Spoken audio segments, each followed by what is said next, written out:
नमस्कार साथियों, incarnation classes में आप सभी का बहुत बहुत स्वागत है। आज हम यूपी डीएलएड फर्स्ट सेमेस्टर 2023 और 24 के जितने भी प्रशिक्षु हैं उन सभी के लिए हम मैथ का पूरा हम कंप्लीट रिवीजन लेके आए हैं। यानी कि आप इस एक ही वीडियो से अपना आप जितना भी 25 नंबर का क्वेश्चन जो पूछा था, टोटल 18 क्वेश्चन, वो आप यहाँ से सुरक्षित कर सकते हैं। ठीक, हमारी यही आशा और यही हमारा उम्मीद यही है कि यहाँ से जो आपका इस एक ही वीडियो से यानी कि एक ही क्लास से आपका सारा कुछ जो है क्वेश्चन आपके पेपर में मिल जाए।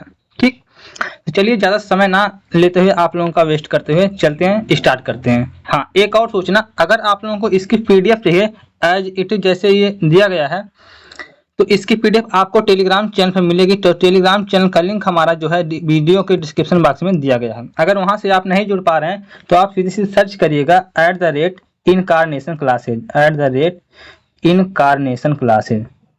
ठीक, इनकार्नेशन क्लासेज एक ही में करके टाइप करके सर्च करिएगा, तुरंत आपको जो है मिल जाएगा। ठीक, चलिए स्टार्ट करते हैं। सबसे पहले है आपका स्थानीय मान। स्थानीय मान यानी कि प्लेस वैल्यू। स्थानीय मान क्या होता है? और स्थानीय मान आपका लगभग अति लघुत्तरी में और आपका ऑब्जेक्टिव दोनों में आपका पूछ लेता है। ठीक, तो देखिए पहला है आपका 4, 5, 6, 7 का स्थानीय मान। अगर आपने कभी भी नहीं पढ़ा है तब भी आप इस वीडियो को देखेंगे तब भी आपका बेनिफिट होगा बिल्कुल। तो ठीक, कैसे करेंगे? 7 का स्थानीय मान कैसे निकालेंगे? 7 गुणे 1 7, 6 गुणे 10 60 और 5 गुणे 100 500 और 4 गुणे 1000 करेंगे आपका 4000 जो है। स्थानीय मान तो सबको निकालना आता है। तो इन सभी का स्थानीय मान क्या है? ये जिस स्थान पे है, इकाई के स्थान पे, दहाई के स्थान पे, सैकड़े के स्थान पे, हजार के स्थान पे, तो ये अपने स्थान पे क्या है? ये संख्या है, तो उनका मान क्या हो जाएगा? वही जिस स्थान पे है वही उसका वो संख्या हो जाएगा। ठीक, चलिए अब यहाँ पे है एक दशमलव की बात। अब दशमलव क्या होता है? थोड़ा सा यहाँ पे उल्टा हो जाता है। क्यों? जहाँ पे जैसे देखिए यहाँ पे दशमलव लगा है ना, तो दशमलव के जितना हम दाएं जाएंगे उतने हम उसके बटे करेंगे। जैसे 7 बटे हम क्या करेंगे? 7 बटे यहाँ देखिए 10 करेंगे तो हम कितना हो जाएगा? 0.7 हो जाएगा। अगर 3 नंबर पे आएंगे 3 बटे 100 करेंगे तो कितना हो जाएगा? 0.03 हो जाएगा। ठीक, फिर इसके बाद अगर हम 6 का निकालेंगे तो कितना हो जाएगा? 6 गुणे 1 यानी कि 6 हो जाएगा। और 8 का निकालेंगे तो 8 गुणे 10 बराबर 80 हो जाएगा। और 2 का निकालेंगे 2 गुणे 100 बराबर 200 हो जाएगा। क्योंकि यह दशमलव के बाएं तरफ है इसलिए इसका जो धनात्मक मान आ रहा है, धनात्मक मान आ रहा है। और यहाँ पे जो है यानी कि धनात्मक नहीं, हमें ये कहना चाहिए कि 1 से ज्यादा मान आ रहा है। ठीक, और अगर हम दशमलव के दाएं साइड का निकालेंगे तो हमेशा 1 से कम उसका मान आएगा। ठीक, देखिए 0.03 है ना, 1 से कम है ना, तो आप कहेंगे हाँ बिल्कुल 1 से कम है। 0.07 1 से कम है ना, तो आप कहेंगे हाँ बिल्कुल। लेकिन अगर आप बाएं साइड का निकालेंगे दशमलव के बाद के, तो आप हमेशा क्या होगा? 1 से बड़ी संख्या आएगी हमेशा। देखिए यहाँ पे 6 आ गया ना, 1 आएगा या 1 से हमेशा बड़ी आएगा। ठीक, देखिए 80 है ना, 80 क्या है? 1 से बड़ा है ना, तो बस चलिए आगे बढ़ते हैं। अगला आता है जातीय मान। जातीय मान किसी भी संख्या का जातीय मान वही संख्या खुद होती है। कैसे होती है? जैसे देखिए 4 3 2 1 5 है ना, तो 5 का जातीय मान क्या होगा? 5। 1 का जातीय मान 1, 2 का जातीय मान 2, 3 का जातीय मान 3, 4 का जातीय मान 4।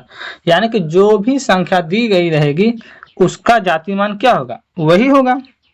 ठीक, चलिए आगे बढ़ते हैं। अगला है, ये क्वेश्चन आपका पूछा गया था कि 445 में पहले 5 और दूसरे 5 का अंतर।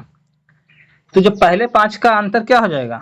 5 गुणे 1 करेंगे तो आपका 5 निकल आएगा, और 5 यहाँ पे गुणे 100 करेंगे तो 500 आ जाएगा। तो इसका अंतर निकालेंगे कितना आ जाएगा? 500 माइनस 5 बराबर 495। ठीक, चलिए आगे बढ़े। चलिए आगे बढ़ते हैं।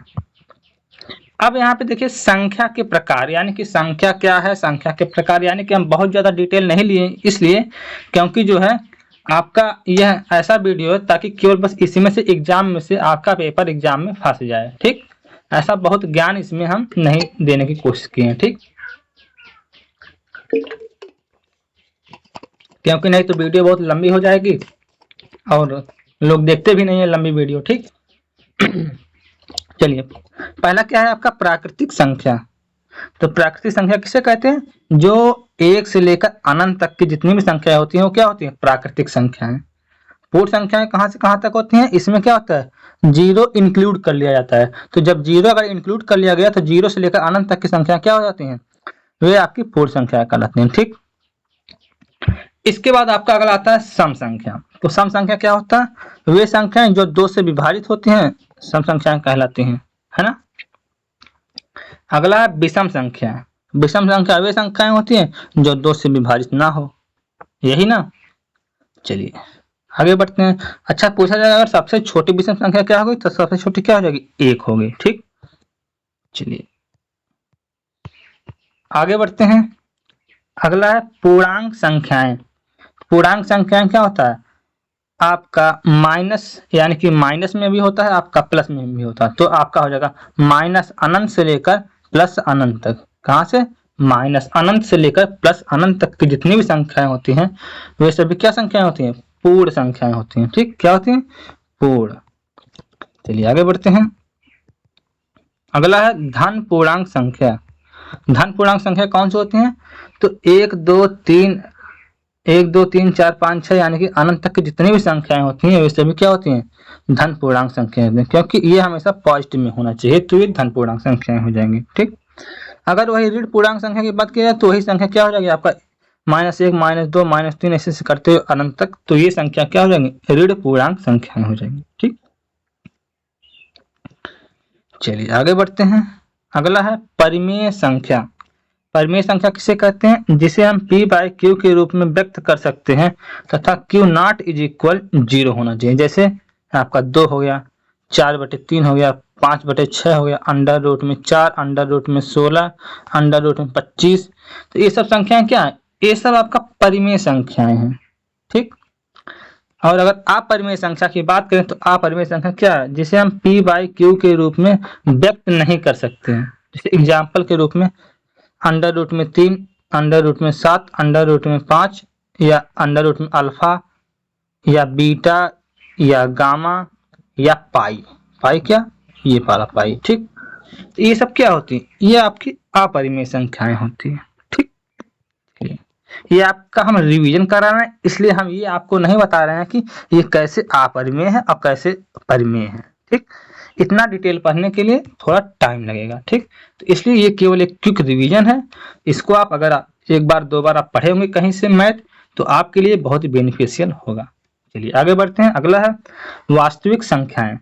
तो वास्तविक संख्याएं क्या होती हैं, परिमेय संख्याएं तथा अपरिमेय संख्याएं दोनों के सम्मिलित रूप को जो है वास्तविक संख्या कहते हैं। तो इसमें कौन कौन से आ जाएगा, जैसे आपका 1/2 आ जाएगा, रूट में 2 आ जाएगा, 1 आ जाएगा, 1/4 आ जाएगा, रूट में 3 आ जाएगा, डॉट डॉट डॉट। ठीक,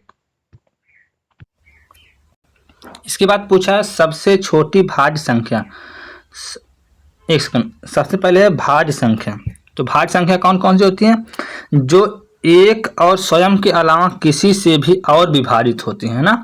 जैसे कोई भी संख्या अगर आप लेंगे वह एक से भी विभाजित हो जाए और स्वयं से विभाजित हो, वो तो होंगी ही, लेकिन उसके अलावा किसी अन्य और संख्या से भी विभाजित हो जाए तो ये संख्याएं क्या हो जाएंगी, भाज्य संख्या हो जाएंगी। कैसे, जैसे देखिए आपका 4 है, 6, 8, 9, 10, 12, 14। अब आप कहेंगे कोई संख्या अगर आप उठा लेंगे, जैसे मान लीजिए हमने 6 उठा लिया, ये किस संख्या से कितने से विभाजित है, आप से कहेंगे 1 से भी डिविजिबल है, 2 से भी डिविजिबल है, 3 से भी डिविजिबल है और 6 से भी डिविजिबल है। तो यानी कि इसमें जो ये 4 संख्या आ रही है यानी कि इनसे डिविजिबल है, तो ये संख्या क्या हो जाएंगी, भाज्य संख्या हो जाएंगी। ठीक, अगर हम ये 4 की बात करें केवल कि 4 की, तो ये जो है कितनी संख्या से विभाजित होगी, 1 से होगी, 2 से होगी और 4 से होगी। यानी 2 से अधिक तो डिवाइड हो रही ना, यानी कि 2 संख्या से ज़्यादा, एक और एक स्वयं, यानी इन दोनों के अलावा एक संख्या 2 से भी डिवाइड हो रही, इसलिए यह आपका भाज्य संख्या हो जाएगा। ठीक, इसके बाद पूछा कि सबसे छोटी भाज्य संख्या। तो सबसे छोटी भाज्य संख्या क्या हो जाएगा आपका, 4 हो जाएगा। ठीक, कौन सा, 4 हो जाएगा। ठीक, अब आता है अगला अभाज्य संख्या।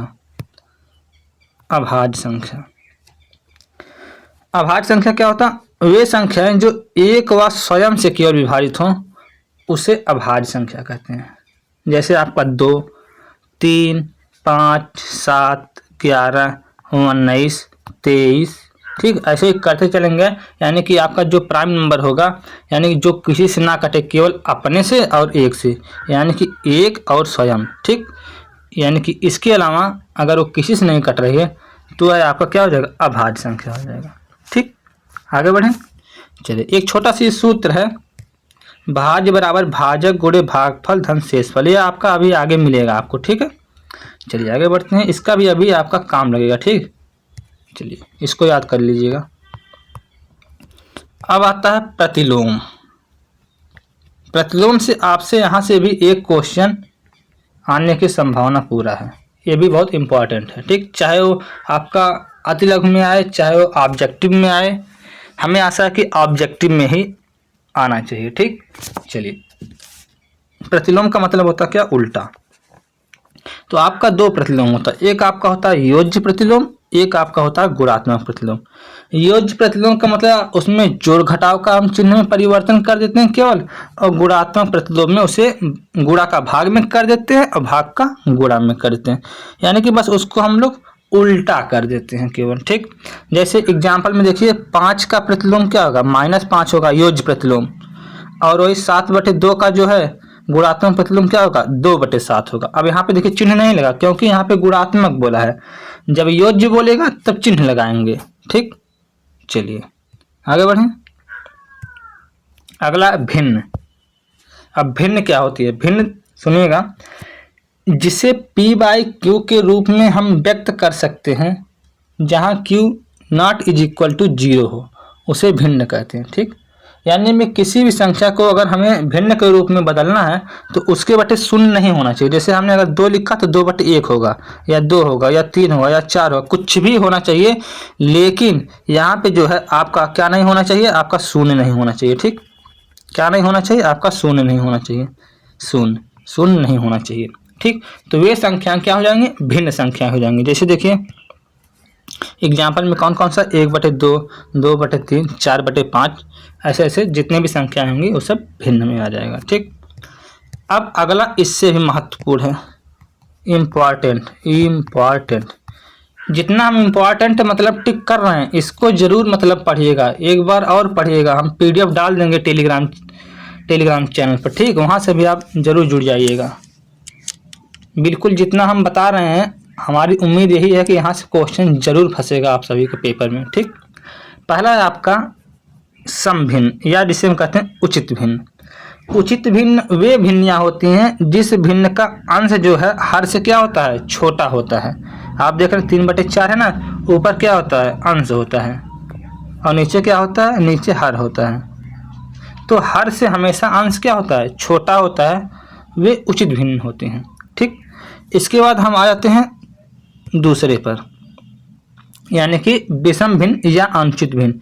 अनुचित भिन्न में क्या होता है कि इसका अंश जो है बड़ा होता है और हर इसमें छोटा होता है। हर क्या होता है, हर इसमें छोटा होता है। ठीक,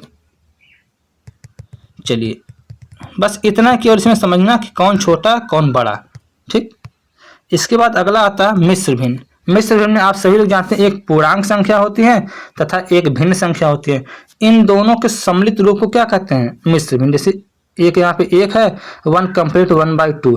अब यह क्या, यह एक आपका भिन्न है, क्या है आपका भिन्न है, लेकिन यह एक पूर्णांक संख्या, पूर्णांक। ठीक, क्योंकि यह पूर्णांक में है। ठीक, चलिए आगे बढ़ते हैं। अगला है आपका दशमलव भिन्न। दशमलव भिन्न क्या होता है, वे संख्याएं जो किसी संख्या के 10 के घात के रूप में हो। जैसे देखिए 2/10 है तो यह क्या है, यह आपका दशमलव के रूप में है। यह 5/100 है, यह भी आपका दशमलव के रूप में, यानी कि हम लिख सकते हैं 5/10⁻²। तो यह क्या, यह घात के रूप में हो गया ना, तो यानी कि इसका मान क्या होगा, 5/100 हो जाएगा। तो जब 5/100 हो जाएगा तो इसका मान कितना आएगा, 5/100 करेंगे तो कितना आ जाएगा, 0.1 0 बढ़ाएंगे, फिर एक 0 यहाँ बढ़ाएंगे, फिर यहाँ पे 1 0 बढ़ा के भाग देंगे, 100 × 500 कट जाएगा, तो आपको आ जाएगा 0.05, यानी इसका मान कितना आएगा, 0.05। तो यह क्या है, यह भी आपका दशमलव भिन्न है। ठीक, चलिए आगे बढ़ते हैं। आगे है सजातीय भिन्न। सजातीय भिन्न कौन सा होता है, सजातीय भिन्न ये होती है भिन्नियाँ जिनके हर क्या होते हैं, समान। हर क्या होते हैं? समान। ऐसे भिन्न जिनके हर क्या होते हैं? समान होते हैं, वे आपके सजातीय भिन्न कहलाते हैं। वही अगर हम जो है आपके विजातीय भिन्न की बात करेंगे तो विजातीय भिन्न में क्या हो जाते हैं? हर क्या होते हैं? हर असमान होते हैं। हर क्या होते हैं? असमान होते हैं। जब हर असमान हो जाएंगे तब वे क्या हो जाएंगे? वे भिन्न आपका विजातीय भिन्न कहलाएगा। ठीक। इसके बाद इससे आसान और एक होता है समतुल्य भिन्न। अब समतुल्य भिन्न क्या होता है? इसमें क्या होता है? वो किसी भी भिन्न के अंश और हर जो दोनों होते हैं वे गुणे के रूप में, जैसे 1/2 के अगर हम गुणा करेंगे 2 से ऊपर नीचे तो क्या हो जाएगा? आपका 2/4 आ जाएगा। यह आपका क्या है? 1/2 का क्या है? समतुल्य भिन्न है। और 1/2 का समतुल्य भिन्न और हम क्या कर सकते हैं? अगर मान लीजिए हम 5 से गुणा करें तो क्या हो जाएगा? 5/5 दूना 10 यानी कि 5/10। यह भी आपको क्या हो जाएगा? यह भी 1/2 का समतुल्य भिन्न हो जाएगा। हो जाएगा कि नहीं? आप कहेंगे हाँ बिल्कुल हो जाएगा। ठीक। चलिए आगे बढ़ते हैं। अब है यहाँ पे भिन्नों का जोड़ और घटाव। ठीक। तो भिन्नों का जोड़ और घटाव और गुणा भाग, ये आपको चारों चीजें आनी चाहिए अच्छे से। वीडियो को पूरा देखिएगा लास्ट तक, आपको जरूर बेनिफिट होगा। ठीक। चलिए अब जोड़ और घटाव और गुणा और भाग। अब देखिए यह भी आपका 1 नंबर में या आपका अतुलकथन में भी पूछा जाएगा या ऑब्जेक्टिव में भी, कहीं से भी, यानी कि इसका प्रयोग जरूर आपको मिलेगा पूरे पेपर में कहीं ना कहीं जरूर। 7/5 प्लस 4/3 इसको कैसे जोड़ते हैं हम? पहले क्या करेंगे? हम नीचे का क्या करेंगे? एलसीएम ले लेंगे। 5 और 3 का जब एलसीएम लेंगे तो आपका हो जाएगा कितना? 15 हो जाएगा। जब 15 हो जाएगा तो क्या हो जाएगा? 7 का 3 में गुणा कर देंगे, 5 का 4 में गुणा करेंगे, तिरिया गुणा करेंगे और प्लस जोड़ देंगे तो क्या हो जाएगा? 7 21 पर 5 20/15 करेंगे, कितना हो जाएगा? 41/15। यह है आपका जोड़। ठीक। घटाव में क्या करेंगे? वही चीज हम घटाव में भी करेंगे। पहले 6 और 2 का क्या हो जाएंगे? एलसीएम लेंगे, फिर इसके बाद तिरिया किसमें गुणा करेंगे? 5 दूना 10, फिर 6 3 18। देखिए इसमें गुणा करेंगे, फिर -8/12 आ गया। फिर इसको जब कैंसिल करेंगे तो क्या हो जाएगा? -2/3, यानी कि यह भी आपका घटाव वाला हो गया। ठीक। और गुणा में क्या होता है? गुणा में केवल बस सीधे सीधे आपस में गुणा कर देंगे। जैसे 2 तिहाई 6 कर देंगे, 4 दूनी 8, 6/8 लिखने के बाद जो ये कैंसिल होगा फिर इसको हम कैंसिल कर देंगे। जैसे ये कैंसिल होगा 2 से काटने पर, सॉरी हाँ 2 से काटने में, 2 तिहाई 6 और 2 चौक 8। यहाँ पे देखिए हमने कितना लिख दिया है? 2/3 लिख दिया ना। तो इसको थोड़ा सा आप बना लीजिए, सॉरी यहाँ पे गलती हो गई है। यहाँ पे लिखिए आप 3/8, कितना? 3/4। कैसे मिसिंग हो गया ना? चलिए कोई बात नहीं, हमने यहाँ पे आपको अच्छे से बता दिया। ठीक। चलिए अगला क्वेश्चन है 15/3 भागे 5/3। तो अब हम इसमें क्या करते हैं? ये भाग वाले चिन्ह में क्या करते हैं? एक भिन्न को हम लोग पलट देते हैं तथा चिन्ह को भी बदल देते हैं। जैसे भाग रहेगा तो आपका गुणा में कर देंगे और गुणा में रहेगा तो भाग में।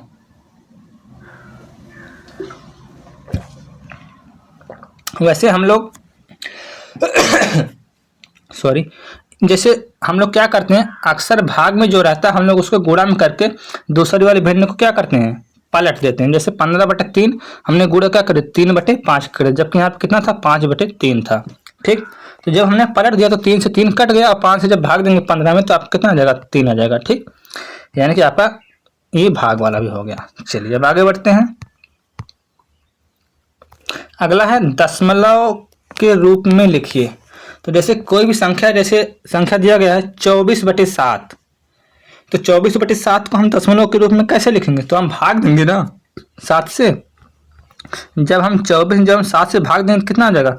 7 3 21, कितना हो जाएगा? 3। फिर दशमलव बढ़ाएंगे, 0 बढ़ाएंगे, 7 3 21, ये कितना हो जाएगा? आपका बचेगा फिर यहाँ से 7 3 7 चौक 28 है, यहाँ पे 4 बार जाएगा, 7 चौक 28, फिर बचेगा यहाँ पे 2, यानी कि ये आपका जाएगा 3.42, यानी कि ऐसे ही चलता चला जाएगा, ये शायद कटेगा नहीं। ये आप लोग एक बार भाग देकर पूरा कंप्लीट देख लीजिएगा, अगर कट जाएगा तो अच्छी बात है, वैसे कट नहीं रहा है। ठीक, चलिए आगे बढ़ते हैं। अगला है दशमलव भिन्न। ये जो दशमलव भिन्न है यहाँ पे देखिए 0.00022/16 को इसको बदलना है भिन्न में या दशमलव में बदलना है ना। तो जब दशमलव में बदलना है तो हम क्या करेंगे, सबसे पहले इसका जो भिन्न जो ये दिया गया है इसका सबसे पहले हम दशमलव हटाएंगे। तो दशमलव हटाने के लिए क्या करेंगे, हम ऊपर नीचे हम बराबर से गुणा करेंगे। जैसे यहाँ हमने 1 लाख से गुणा किया, कितना, इकाई, दहाई, सैकड़ा, हजार, 10,000, लाख, 10 लाख। हमने आप क्या किया, 10 लाख से गुणा किया। ठीक, तो हम ऊपर भी 10 लाख से गुणा करेंगे। तो जब 10 लाख से हम गुणा करेंगे तो आपका पड़ेगा कितना हो जाएगा, 224/16। इसके बाद 1 2 3 यानी कि 33 6 जीरो हो जाएगा। ठीक, तो फिर जब हम भाग देंगे तो कितना आ जाएगा, 14 आपका इतना आ जाएगा। फिर इसके बाद जब भाग देंगे तो 0.00014 आपका उत्तर आ जाएगा। ठीक, बस केवल इसको सिंप्लीफाई करना है। बात समझ में आ रही है। अगर आपको दशमलव नहीं आता है तो आप एक प्रॉपर जो है एक वीडियो कोई देख लीजिए, दशमलव भिन्न का कैसे जो है उसको दशमलव हटा के जो है करते हैं। चलिए वैसे हम एक बार हम कोशिश करते हैं बताने के लिए। जैसे देखिए कोई छोटी संख्या, जैसे हमने ये ले लिया 0. ये वाली संख्या 0.063, जैसे ये है। अब क्या करेंगे, 0.7 है। अब इसको दशमलव को हटाना है तभी भाग देंगे। तो हम क्या करेंगे, देखिए यहाँ पे 6 है, 3 है, यानी कि 2 अंक है, और यहाँ पे 1 अंक है। तो हमें ऊपर वाले को ध्यान में देना है। ठीक, तो ऊपर 2 अंक है तो क्या करेंगे हम, अब इसको 2 अंक के दशमलव यहाँ पे लाने के लिए 3 के साइड में यानी दाएं साइड लाने के लिए क्या करेंगे, हम यहाँ पे 100 से गुणा कर देंगे। अगर हम ऊपर 100 से गुणा कर दिए तो हम नीचे भी गुणा करेंगे, नहीं तो क्या हो जाएगा, मान में परिवर्तन हो जाएगा।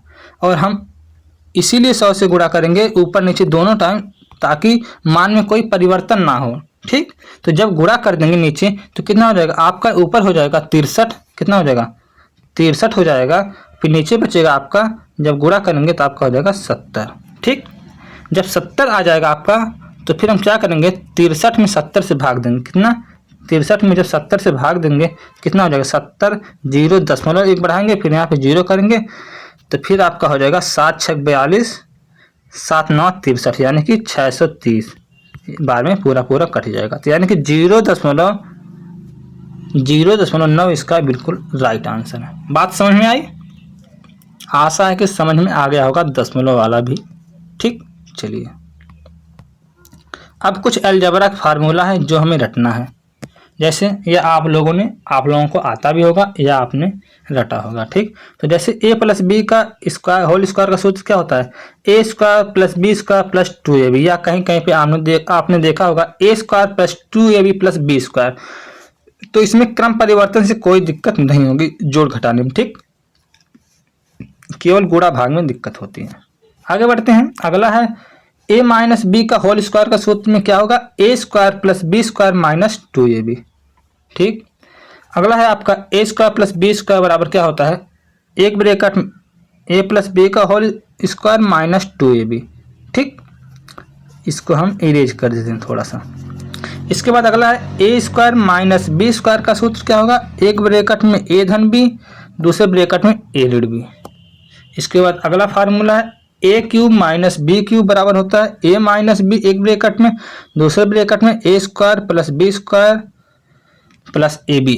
अब ये वाला जो फार्मूला आपको अक्सर मिल जाएगा, शायद पेपर में हो सकता है। जैसे क्या होता है ना कि आपके पेपर में कैसे मिलेगा मैं बता देता हूँ।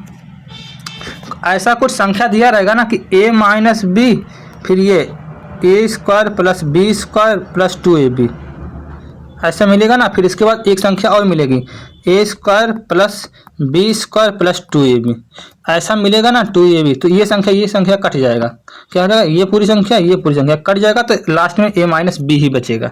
ठीक, तो ऐसा आपका सिंप्लीफिकेशन मिल सकता है। चलिए आगे बढ़ते हैं, अगला है आपका a + b का होल क्यूब का फार्मूला होगा आपका a³ धन b³ धन 3ab धन एक ब्रैकेट में a धन b। और अगला फार्मूला हो जाएगा a - b का होल क्यूब का हो जाएगा a³ - b³ - 3ab, एक ब्रैकेट में a - b। ठीक, यहाँ पे प्लस लगा, यहाँ पे माइनस लगा। बात समझ में आई। चलिए आगे बढ़ते हैं, अगला है बैडमॉस का नियम। बैडमॉस का नियम तो आप लोगों ने बचपन में ही सुना होगा, यानी कि इसका प्रयोग हम लोग सिंप्लीफिकेशन में करते हैं ना। तो सबसे पहले क्या हो जाएगा, हम लोग कौन सा कोष्टक सॉल्व करते हैं, रेखा कोष्टक, फिर छोटा कोष्टक, फिर मझला कोष्टक, फिर बड़ा कोष्टक। और का मतलब होता है गुणा, और भाग चिन्ह का मतलब होता है भाग, और गुणा का मतलब होता है गुणा, जोड़ का मतलब होता है जोड़ना, और घटाना का मतलब होता है घटाना। ठीक, इसका ये चिन्ह है और इसका जो है ये नाम है। ठीक, अब जैसे पहला ही सवाल है हमारा सिंप्लीफिकेशन का यही, 11 माइनस बड़े ब्रैकेट में 18 प्लस फिर मझले ब्रैकेट 17 माइनस फिर छोटे ब्रैकेट में 8 माइनस 7 माइनस 3 छोटा ब्रैकेट बंद फिर मझला ब्रैकेट फिर बड़ा ब्रैकेट बंद। यह आपका पहला क्वेश्चन है। अब इसको सिंप्लीफाई करने के लिए हम लोग क्या करते हैं, हम लोग जो है पीछे से हल करते हैं, यानी कि यहाँ से हल करते हैं। इस साइड से देखिए, हमने सबसे पहले क्या किया, 7 माइनस 3 किया तो कितना आ जाएगा, 4 आ जाएगा। फिर 8 माइनस 4 करेंगे कितना आ जाएगा, 4 बचेगा। यानी कि हम लोग यहाँ से हल करते हैं सीधे सीधे।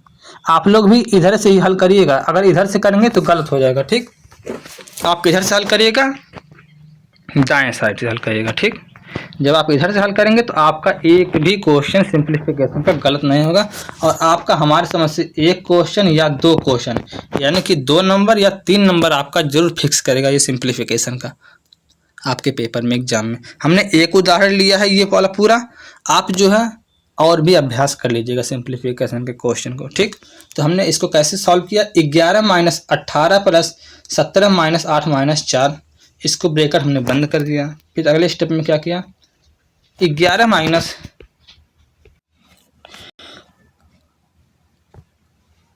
तो हम लोग कहाँ आए थे, हाँ 11 माइनस 18 प्लस 13 कर देंगे। फिर इसके बाद 11 माइनस 31 कर देंगे, यानी कि ब्रैकेट वाला पहले सॉल्व कर लेंगे, फिर इसके बाद घटा लेंगे। फिर आपका कितना आएगा, -20। ये आपका क्या हो जाएगा, राइट आंसर हो जाएगा। ठीक,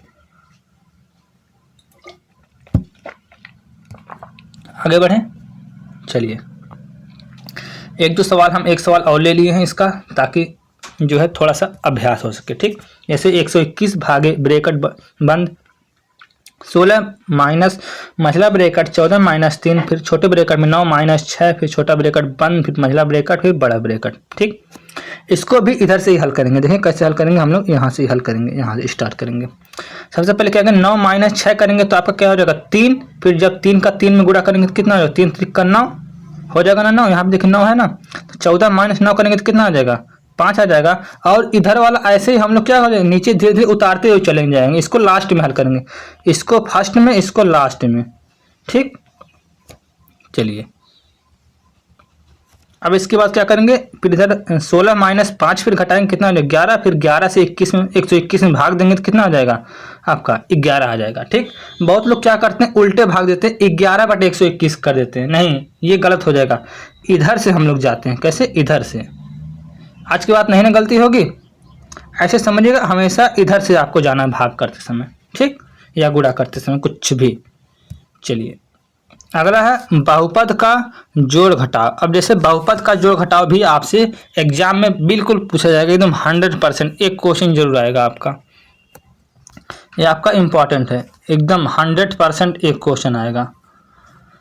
चलिए कैसे आएगा, दिया रहेगा कि x plus 2 plus 2x plus 5, इसको क्या करना है, जोड़ना। तो क्या हो जाएगा, x plus 2 plus 2x plus 5। जब इसको जोड़ेंगे आपका एक x इधर और एक x इधर, यानी दोनों x को जब हम जोड़ देंगे तो आपका हो जाएगा 3x प्लस आपका हो जाएगा 5 और 2 मिलकर कितना हो जाएगा, 7 हो जाएगा। ठीक, बात समझ में आई। चलिए अगले क्वेश्चन चलते हैं। अगला क्वेश्चन है आगे, 3a minus 2ab square minus 5abc plus 3ab square minus 2abc plus ab square. अब इसको सॉल्व करेंगे तो कितना आपका आ जाएगा, ये बराबर में, यानी कि यही एक लाइन है, 3abc minus 2ab square minus 5abc plus 3ab square. जब इसको सॉल्व करेंगे तो आपका आ जाएगा -2abc प्लस ab स्क्वायर। ठीक, चलिए आगे बढ़ते हैं। अगला है 5x square plus 6x square plus 8xy plus 9x plus 6।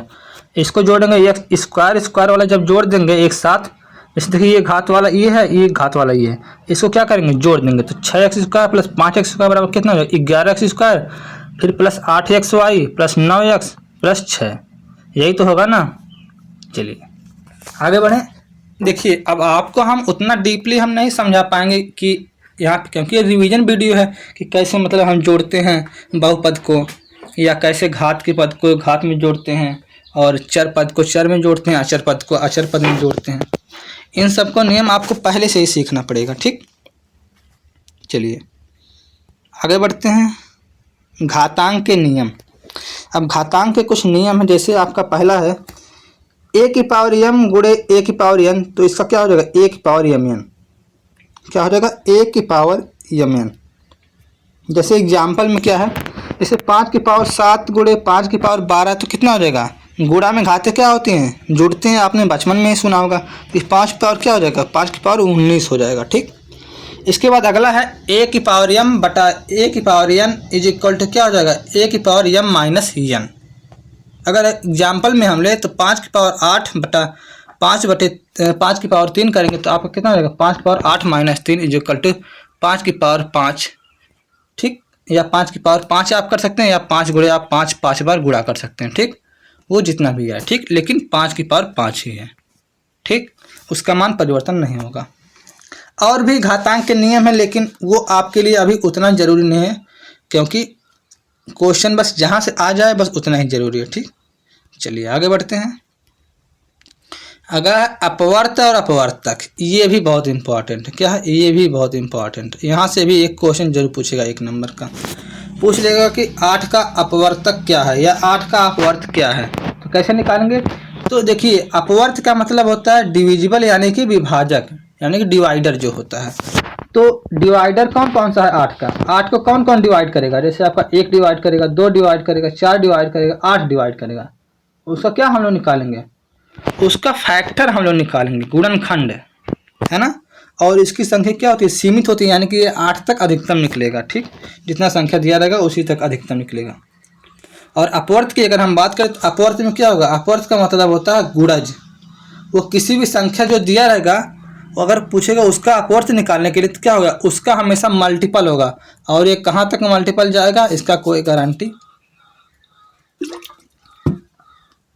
इसका नहीं पता, यानी कि कहाँ तक जाएगा। 8 एक कम 8, 8 दूना 16, 8 तिरिक 24, 8 चौक 32, 8 पंच 40, 8 छक 48, 8 सत्ती 56, यानी कि आप ऐसे करते चले जाएंगे, वो मतलब बंद, यानी कि ख़त्म नहीं होगा। ठीक, इसीलिए यहाँ पे असीमित लिख दिया गया है। इसके बाद एक आता है, ये छोटा सा सूत्र है, पहली संख्या गुणे दूसरी संख्या बराबर मासा गुणे लासा, इसका भी प्रयोग आएगा। ठीक, तो हम लोग आते हैं लासा और मासा पर। ठीक, लासा क्या होता है, तो लासा देखिए 2 विधियों द्वारा निकलता है आपका। एक होता है आपका भाग विधि द्वारा, एक आता है आपका गुणनखंड विधि द्वारा। इधर हमने भाग विधि द्वारा इधर कर दिया है, इधर गुणनखंड विधि द्वारा कर दिया है। तो आपको लासा निकालने के लिए आएगा, तो आप लोग कैसे निकालिएगा, चाहे आप भाग विधि द्वारा निकालिएगा, चाहे आप गुणनखंड विधि द्वारा निकालिएगा, उसमें कोई दिक्कत नहीं होगी। जैसे हमने निकाला 36, 12, 21, 63 का एलसीएम हमने कैसे निकाला, 2 से काटा है, फिर 2 से काटा है, फिर 3 से काटा है, फिर 3 से काटा है, फिर 7 से काटा, यानी कि 2 गुणे 2 गुणे 3 गुणे 3 गुणे 7, यानी कि इसको हम लोग क्या करेंगे, गुणा कर लेते हैं, तो कितना आएगा आपका 252। तो इन संख्याओं का जो हमारा एलसीएम आया है वो कितना आया, 252। यानी कि ये जो संख्या है, इन सबसे अगर हम भाग देंगे 252 में, तो ये पूरा डिविजिबल हो जाएगा। ठीक, अच्छा, अब यहाँ पे देखिए गुणनखंड विधि द्वारा। अब गुणनखंड विधि में क्या होता है कि 36 का निकालेंगे तो 1 गुणे 2 गुणे 3 गुणे 3 गुणे 2 हो जाएगा। ठीक, फिर इसके बाद अगला निकालेंगे 12 का, 1 गुणे 2 गुणे 3 गुणे 3 हो जाएगा। फिर इसके बाद 21 का निकालेंगे तो 1 गुणे 3 गुणे 7 हो जाएगा। फिर 63 का निकालेंगे 1 गुणे 3 गुणे 3 गुणे 7 हो जाएगा। तो अब इसमें क्या होता है, इसमें जो होता है, जो जितनी घात बड़ी होती है, यानी कि 2 कितनी बार आया, अधिकतम 2 बार आया है, तो इसको लिख देंगे 2 को 2 बार लिख देंगे। फिर यहाँ पे देखेंगे 3 कितनी बार आया है, 3 देखेंगे 2 बार आया, तो इसको भी 3 को 2 बार लिख देंगे अधिकतम। और फिर कौन सी संख्या है, 7 आया है, 7 कितनी बार आया, 1 आया है। और 1 भी तो आया है, तो आप कहेंगे हाँ 1 भी तो आया है, तो 1 को भी लिखेंगे, तो आप लिख सकते हैं बिल्कुल, लेकिन उसमें मान में कोई परिवर्तन नहीं होगा। अगर आप मान लीजिए यहाँ पे आप 1 से गुणा कर दें तभी ये 252 ही होगा। क्यों, क्योंकि 1 जो है किसी मान में परिवर्तन नहीं करता है, ना तो भाग करने पे ना तो गुणा करने पे। ठीक, तो क्या हो जाएगा, इसका मान 2 गुणे 2 गुणे 3 गुणे 3 गुणे 7, यानी कि इसका कितना हो जाएगा 252। इसका लासा कितना हो जाएगा 252। चलिए आगे बढ़े। अब अगला है मासा। मासा निकालने के लिए आएगा तो कैसे निकालेंगे मासा, एक होता है आपका भाग विधि द्वारा, एक आपका होता है गुणनखंड विधि द्वारा। ठीक, तो भाग विधि द्वारा कैसे निकालेंगे हम लोग, पहले निकालेंगे 45 से 35 में भाग देंगे, सॉरी 35 से 45 में भाग देंगे जब तक ये पूरा पूरा कट न जाए। अगर ये जो है, एक सेकंड, हाँ चलिए कोई बात नहीं, 35 से हम जब 45 में भाग देंगे तो कितनी बार जाएगा, एक बार जाएगा, फिर बचेगा यहाँ पे 10, फिर 10 से 35 में भाग देंगे 3 बार जाएगा, फिर बचेगा 5, 5 से 2 जाएगा 10, यानी कि जब तक यहाँ पे 0 यानी कट न जाए। अगर जब कट गया तो समझ लीजिए वही संख्या क्या हो जाएगा, आपका मासा हो जाएगा। लेकिन अगर आपका 3 संख्या दिया गया है तो आप 5 से भी उस संख्या में भाग देंगे। जैसे 55 बचा था तो हम क्या करेंगे, 5 से फिर 55 में भाग देंगे, तो 5 11 ही हम 55, यानी कि 5 से आपका यहाँ पे मासा आ जाएगा, क्योंकि यहाँ पर भी एक बार में कट गया। तो इसका मासा क्या हो जाएगा, यही आपका भाजक हो जाएगा, मासा हो जाता है। ठीक, चलिए अगला हो जाएगा गुणनखंड भी द्वारा कैसे हो जाएगा। तो पहले 35 का गुणनखंड निकालेंगे तो कितना हो जाएगा, 1 गुणे 5 गुणे 7। ठीक, और 45 का निकालेंगे 1 गुणे 3 गुणे 3 गुणे 5, और 55 का निकालेंगे 1 गुणे 5 गुणे 11। अब इसका मासा क्या आ जाएगा, यानी कि तीनों में कॉमन कौन सा है, अब इसमें कॉमन ढूंढना पड़ेगा मासा के लिए। देखिए यहाँ पे 1 मिल गया, हाँ 1 1 हो जाएगा, और क्या हो जाएगा, 1 आपका यहाँ पे देखिए 5 मिल रहा है। ठीक, 5 यानी कि 1 गुणे 5 मिलेगा, तो यानी कि 5 एकम 5, तो आपका इसमें क्या हो जाएगा, मासा आपका 5 हो जाएगा। ठीक, चलिए आगे बढ़ें, बात समझ में आ रही है। देखिए अगर बात समझ में आ रही है तब तो अच्छी बात है, नहीं समझ में आ रही तो फिर सही बात नहीं है, फिर क्योंकि आप और मेहनत करिए तब, है ना, क्योंकि आपका एग्जाम अब नज़दीक आ रहा है धीरे धीरे। चलिए अब अगले स्टेप पे चलते हैं। अगला है आपका, जैसे बीजी व्यंजक में भी मासा लासा पूछ लेता है कभी कभी, तो जैसे इसमें मासा पूछा है AB² कामा ABC का मासा कितना हो जाएगा। तो इसका मासा कैसे निकालेंगे, सबसे पहले AB² को हम तोड़ेंगे, A गुणे B गुणे B हो जाएगा। ठीक, और ABC को जब तोड़ेंगे तो A गुणे B गुणे C हो जाएगा आपका ABC। तो इसमें कौन सा कॉमन है, आपका A कॉमन है, B कॉमन है, यही तो आपको कॉमन मिल रहा है। तो आपका जो कॉमन मिलेगा वही आपका मासा हो जाएगा, यानी कि इसका उत्तर आपका हो जाएगा A और B हो जाएगा। ठीक, चलिए अगला देखते हैं बीजी व्यंजक में, x - 2 x की पावर 2 - 4, फिर अगले ब्रैकेट में x की पावर 4 - 16। अब इसका मासा निकालना है। इसका मासा निकालने के लिए क्या करेंगे, सबसे पहले हम एक एक को तोड़ेंगे। तो जैसे x - 2 को तोड़ेंगे तो कितना हो जाएगा, x - 2 ही होगा। फिर x की पावर 2 - 4 को तोड़ेंगे तो x² - 2 की पावर 2, या एक ब्रैकेट में x + 2, एक ब्रैकेट में x - 2, इसमें भी हम तोड़ सकते हैं। फिर अगले हम कौन तोड़ेंगे, x की पावर 4 - 16 को हम तोड़ेंगे कि x² की पावर मतलब 2, फिर -4 की पावर 2। तो फिर इसको जब तोड़ेंगे तो एक बार और हमें तोड़ना पड़ेगा इसको, क्यों, क्योंकि x - 2 और x + 2 जब ये टूटेगा तो यह x² -4 का मान हो जाएगा। ठीक, यानी इसका मान ये क्या है, ये वाला है। ठीक, फिर इसके बाद x² + 4 का मान क्या हो जाएगा, x² + 4 ही रख देंगे, क्योंकि हमें क्या निकालना, मासा निकालना, तो हमें कॉमन ढूंढना है। तो हमें x - 2 यहाँ पे कॉमन मिल गया, x - 2 यहाँ पर कॉमन मिल गया, x - 2 यहाँ पे हमें कॉमन मिल गया, यानी कि तीनों हमें x - 2 कॉमन मिल गया। तो समझिए हमारा उत्तर ही आपका सही हो गया। ठीक, चलिए आगे बढ़ें। चलिए मासा और लासा में संबंध, मासा और लासा में संबंध ये होता है कि मासा गुणे लासा बराबर पहली संख्या गुणे दूसरी संख्या। अभी इसका फार्मूला हमने इसके पहले भी आपको बताया था इसी वीडियो में। ठीक, अभी हमने बोला था कि ये आगे जाके काम देगा। ठीक, तो क्वेश्चन कुछ इस कदर आता है,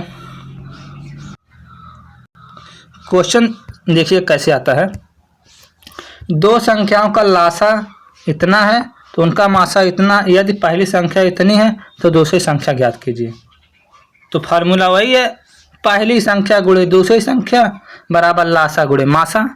तो हमने वही लगा लिया, मासा गुणे लासा हमने लगाया तो कितना आया, 1820 गुणे 26 बराबर 130 गुणे x कर दिया। तो इधर उधर जोड़ मतलब कि पक्षांतर करके भाग दे करके x का मान हमने निकाल लिया, यानी कि दूसरी संख्या क्या हो जाएगी आपकी 364 हो जाएगी। इतना तो आपको पक्षांतर करके सरल कर आता ही होगा। ठीक, आगे बढ़ते हैं। अगला क्वेश्चन है, दो संख्याओं का मासा 16 है तथा उनका गुणनफल 6400 है, तो उनका लासा ज्ञात कीजिए। ऐसे प्रश्न में हम क्या करेंगे, वही फार्मूला लासा गुणे मासा, लासा गुणे मासा बराबर पहली संख्या गुणे दूसरी संख्या गुणनफल क्या हो जाएगा 6400।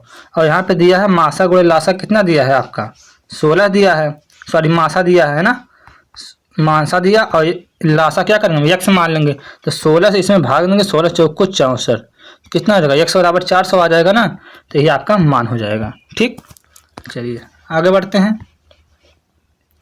वह बड़ी से बड़ी संख्या ज्ञात कीजिए जो 24, 60 तथा 84 को पूरा पूरा विभाजित कर दे। यानी कि जब भी बड़ी से बड़ी संख्या पूछेगा तुरंत हम क्या करेंगे, मासा निकालेंगे। ठीक, और अगर छोटी से छोटी संख्या पूछा तुरंत हम लासा निकालेंगे। क्या निकालेंगे, लासा निकालेंगे। इतनी बात समझ में आ गई? अगर इतनी बात समझ में आ गई है तो आपका काम बन गया। ठीक, क्या करना, अब इसका 24, 60 और 84 का क्या करेंगे, मासा निकालेंगे। मासा कैसे निकालेंगे, हमने इसके अभी 2-3 क्वेश्चन पहले हमने बताया मासा लासा निकालने के लिए। भाग बीस से हमने निकाला 24 भागे 84 किए हैं, क्या हो जाएगा 24 यहाँ कितना होता है, 24 यहाँ 72, फिर 12 दोनों 24, यानी कि ये कट गया, तो यानी कि इसका मासा क्या हो जाएगा 12 हो जाएगा। और एक संख्या यानी कि 60 बचा है ना, तो 60 में भी भाग देकर देख लेंगे हम। तो हम क्या करेंगे 60 में भी भाग देकर देख लेंगे, जो 60 में भाग देंगे तो यहाँ भी क्या हो जाएगा 0 0 कट जाएगा एक ही बार में, तो कितना आ जाएगा मासा 12 आ जाएगा। ठीक, अगला है वह छोटी से छोटी संख्या ज्ञात कीजिए जिसमें 4, 5, 6, 8 और 12 से भाग देने पर पूरा पूरा विभाजित हो जाए।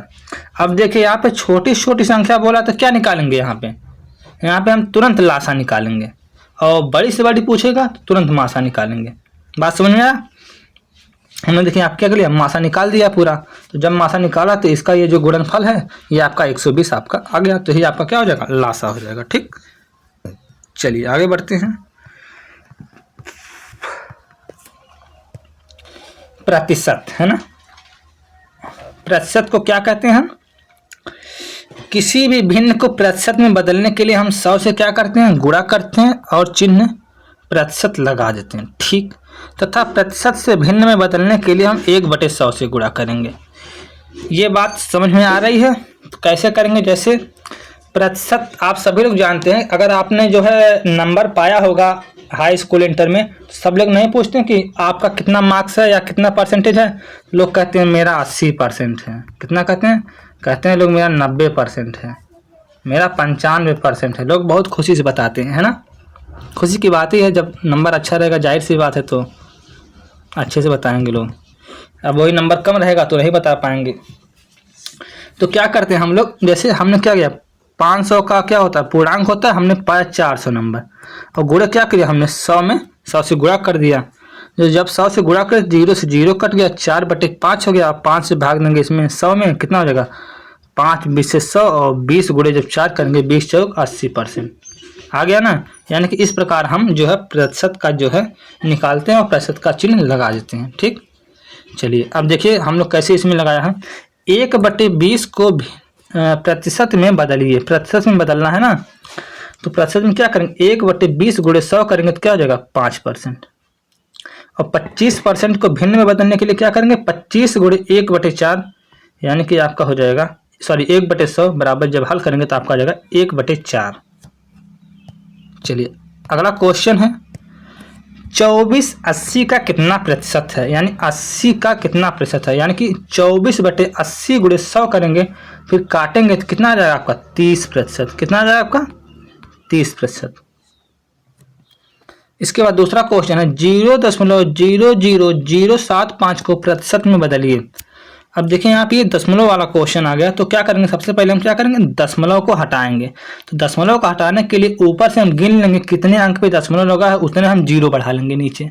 कितना 0 बढ़ाएंगे, जितने अंक पे दशमलव लगा है।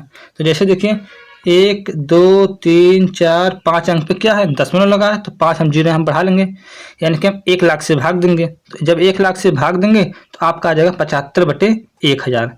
फिर उसमें हम क्या करेंगे 100 से जब गुणा कर देंगे तो आपका आ जाएगा 0.075। कितना आएगा 0.075%।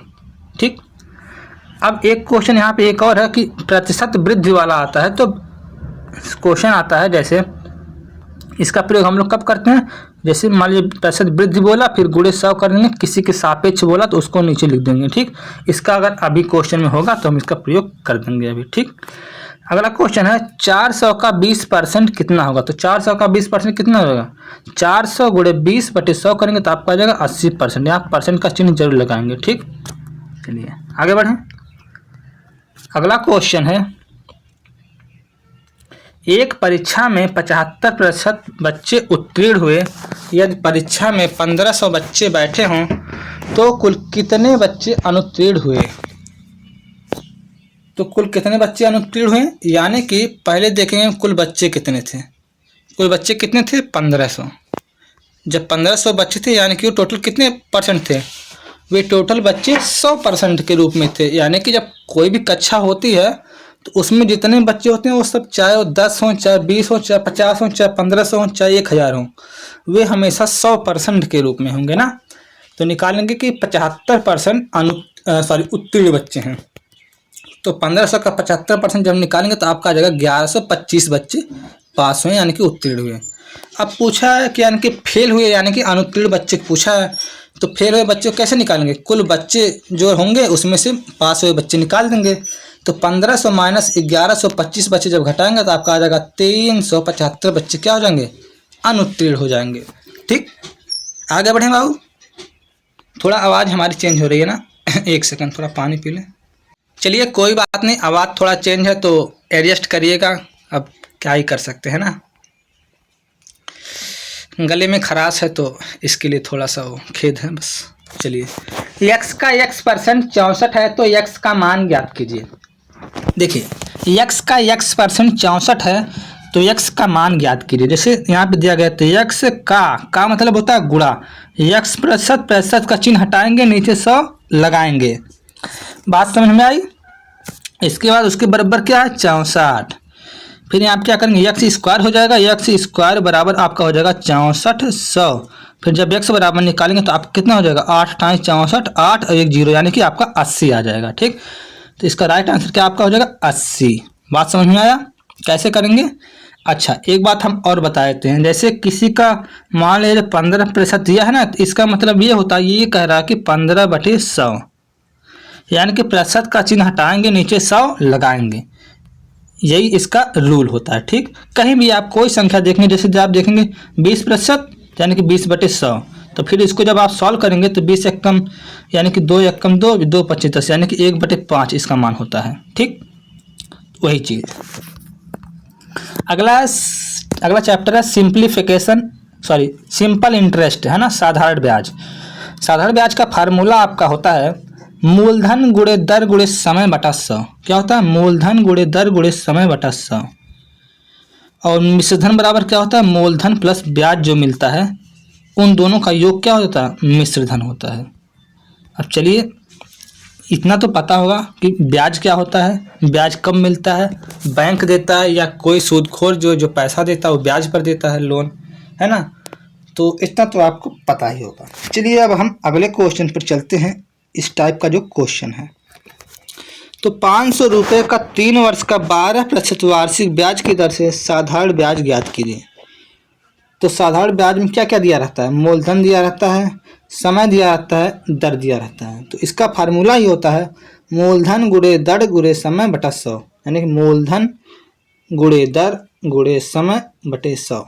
तो जब इस पर हम लगाएंगे, इस पर रखेंगे मान, इसको जब सॉल्व करेंगे काटेंगे तो कितना आ जाएगा आपका 180 रुपये आपका ब्याज आ जाएगा। ठीक, जैसे यहाँ पे 0 से 0 कट जाएगा, इसके बाद हो जाएगा 12 25 60 और 6 3 18 यानी कि 180 आपका आ जाएगा ब्याज। ठीक, चलिए आगे बढ़ते हैं। अगला क्वेश्चन है सीमेंट की एक बोरी की कीमत 300 रुपये से बढ़कर 375 हो गई तो कीमत में कितने प्रतिशत की वृद्धि हो गई।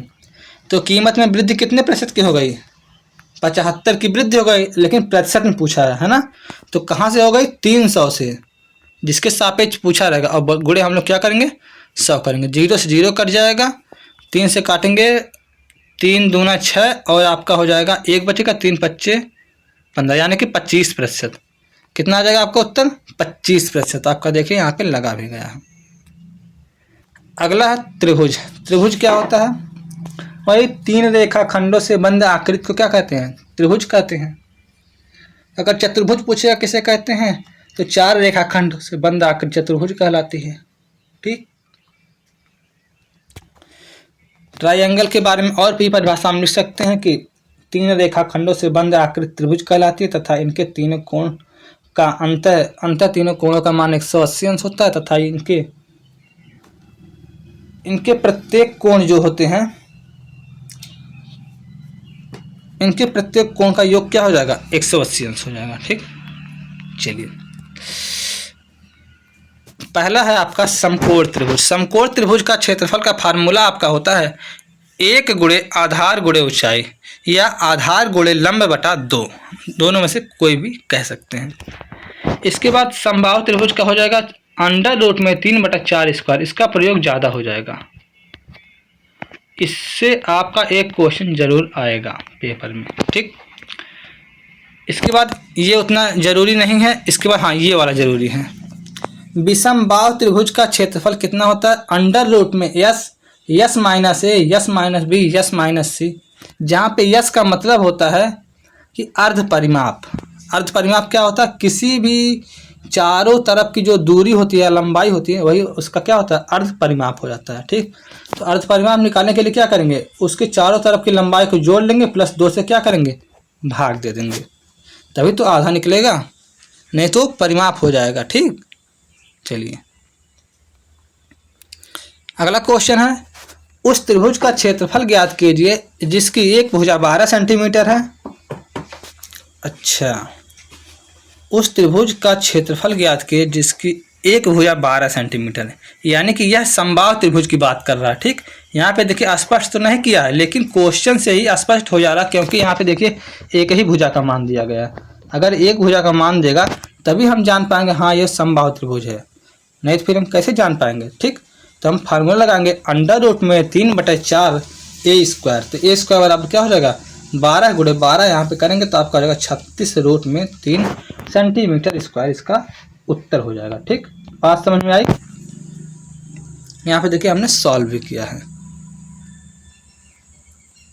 अगला है उस समकोण क्षेत्र क्या है? समकोण त्रिभुज, ये क्या लिखा गया है? एक सेकंड। अच्छा, मैं इसको बैक करता हूँ एक बार। उस समकोण त्रिभुज का क्षेत्रफल ज्ञात कीजिए, है ना? हाँ, ये होना चाहिए। उस समकोण त्रिभुज का क्षेत्रफल ज्ञात कीजिए जिसका आधार 3 सेंटीमीटर एवं ऊंचाई 4 सेंटीमीटर है। तो अगर समकोण की बात कर दिया तो उसमें कौन सा फार्मूला लगेगा? 1/2 आधार गुणे ऊंचाई। तो हमने वही लगा दिया, 1/2 आधार गुणे ऊंचाई। ऊंचाई कितनी? 4 सेंटीमीटर, आधार कितना? 3 सेंटीमीटर। तो हमने लगाया 4 3 12 और बटे 2 कर देंगे, कितना देगा? 6 सेंटीमीटर स्क्वायर, इसका आपका उत्तर हो जाएगा। ठीक। चलिए आगे बढ़ते हैं अगले क्वेश्चन पर। समबाहु त्रिभुज का क्षेत्रफल 2√3 मीटर स्क्वायर है। समबाहु त्रिभुज का क्षेत्रफल 2√3 मीटर स्क्वायर है। इसका परिमाप ज्ञात कीजिए। इसका परिमाप कैसे ज्ञात करते हैं? परिमाप बराबर होता है 3a। त्रिभुज का परिमाप क्या होता है? 3a। अगर चतुर्भुज की बात करेगा तो चतुर्भुज में आपका आ जाएगा 4a, है ना? यानी कि भुजा और गुणे जितनी भुजा है, एक भुजा रहेगी तो 1a होगा, 2 भुजा रहेगी 2 भुजा, मतलब जो भी रहेगा। ठीक। चलिए इसके बाद आगे हम चलते हैं। इस पर हम मान रख कर हल करेंगे। तो 2√3 मीटर स्क्वायर बराबर दिया गया है √3 3/4 ए स्क्वायर, यह आपका दिया गया है समबाहु त्रिभुज का क्षेत्रफल का सूत्र दिया गया। तो इससे क्या करेंगे? हम भुजा का मान निकालेंगे। जब भुजा का मान निकालेंगे तो कितना आ जाएगा? भुजा का मान 2√2। जब 2√2 मान निकल जाएगा तो ही परिमाप क्या होगा? 3 गुणे भुजा होता है, तो 3 गुणे 2√2 करेंगे तो आपका हो जाएगा 6√2। इसका आपका क्या हो जाएगा? इसका परिमाप पूछा है ना? हाँ, तो ठीक है, इसका 6√2 आपका इसका परिमाप हो जाएगा। आगे बढ़ें। किसी को किसी जगह पर किसी क्वेश्चन समस्या है तो आप लोग तुरंत कमेंट बॉक्स में बता दीजिएगा। ठीक। चलिए, किसी त्रिभुज की भुजाएं जो है 3 सेंटीमीटर 5 सेंटीमीटर 6 सेंटीमीटर है, तो इसका क्षेत्रफल ज्ञात कीजिए। देखिए अगर त्रिभुज की भुजाएं जो ऐसे 3-3 दिया हो तो उसमें हम कौन सा फार्मूला लगाते हैं? विषम बाहु त्रिभुज का सीधे सीधे तुरंत फार्मूला लगा देते हैं। विषम बाहु का फार्मूला क्या होता है? यस बराबर अंडर रूट में s s minus a s minus b s minus c, यही लगाते हैं। तो जहाँ पे यस बराबर क्या होता है? ए प्लस बी प्लस सी बराबर सी बटे 2, यानी कि अर्ध परिमाप पहले निकाल लेते हैं। ये अर्ध परिमाप निकालने के बाद क्या करते हैं? अर्ध परिमाप में से भुजा को घटाते हैं। जैसे हमने यहाँ पे देखिए भुजा को घटाया, अंडर रूट में 7 7 माइनस 3 7 माइनस 5 7 माइनस 6 किया तो 7 गुणे 4 गुणे 2 गुणे 1, हमने इतना लिखा। इसके बाद अंडर रूट में आपका आ जाएगा 56। फिर इसको जब बाहर निकालेंगे अंडर रूट से तो आपका हो जाएगा 2 रूट में 14। ठीक, चलिए आगे बढ़ते हैं। अगला है आयत का विकर्ण। अंडर रूट में लंबाई का स्क्वायर प्लस चौड़ाई का स्क्वायर, ये आपका फार्मूला है। और आयत का परिमाप क्या होगा? 2 गुणे लंबाई प्लस चौड़ाई। और आयत का क्षेत्रफल क्या होता है? लंबाई गुणे चौड़ाई। अब इस पर कोई सूत्र देखते हैं, कोई है क्वेश्चन? हाँ देखिए यहाँ पे एक क्वेश्चन लिए हैं। एक आयत की लंबाई 12 सेंटीमीटर तथा चौड़ाई 4 सेंटीमीटर है तो उसका क्षेत्रफल ज्ञात कीजिए। क्षेत्रफल बराबर क्या होता है? लंबाई गुणे चौड़ाई। तो लंबाई कितनी दी गई है? 12 सेंटीमीटर और चौड़ाई 4 सेंटीमीटर। तो जब हम दोनों को गुणा करेंगे तो क्या हो जाएगा? 48, यानी कि 12 चौक 48 सेंटीमीटर स्क्वायर इसका क्षेत्रफल हो जाएगा। ठीक, आगे बढ़े। चलिए परिमाप। अब परिमाप का फार्मूला है 2 लंबाई प्लस चौड़ाई, यानी कि 2 ब्रैकेट में लंबाई प्लस चौड़ाई आपका हो जाएगा। तो फिर यहाँ पे हम क्या करेंगे? लंबाई और चौड़ाई का मान रख देंगे। तो लंबाई कितना मान है? 12 है और चौड़ाई का मान कितना है? 4। तो 12 4 16 गुणे 2 करेंगे आपका हो जाएगा 32। तो इसका परिमाप कितना हो जाएगा? 32 हो जाएगा। ठीक, चलिए अब आगे अगला है आपका वर्ग। वर्ग क्या होता है? वही 4 रेखाखंडों से बंध आकृति तथा इनके सभी कोण 90 अंश तथा ये एक दूसरे के जो इनके विकर्ण होते हैं ये बिल्कुल बराबर होते हैं। ठीक, वर्ग का क्षेत्रफल क्या होता है? भुजा गुणे, एक सेकंड कहाँ चला गया?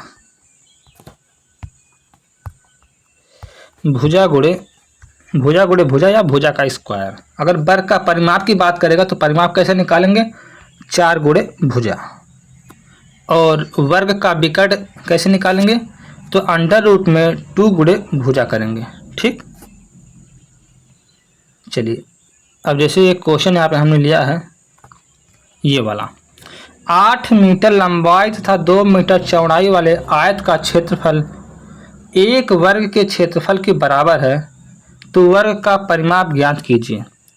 देखिए आयत का क्षेत्रफल बराबर क्या होता है? लंबाई गुणे चौड़ाई, यानी कि 8 गुणे 2 तो क्या हो जाएगा? 16 मीटर स्क्वायर। कितना हो जाएगा? 16 मीटर स्क्वायर। क्षेत्रफल क्या होता है? हमेशा स्क्वायर में तो निकलता है ना। तो आप कहेंगे हाँ बिल्कुल, पूछा क्या है? परिमाप पूछा है ना। तो परिमाप कैसे निकालेंगे? तो 16 बराबर वर्ग की भुजा का स्क्वायर होता है, यानी कि भुजा बराबर क्या निकल गया? 4 निकल गया।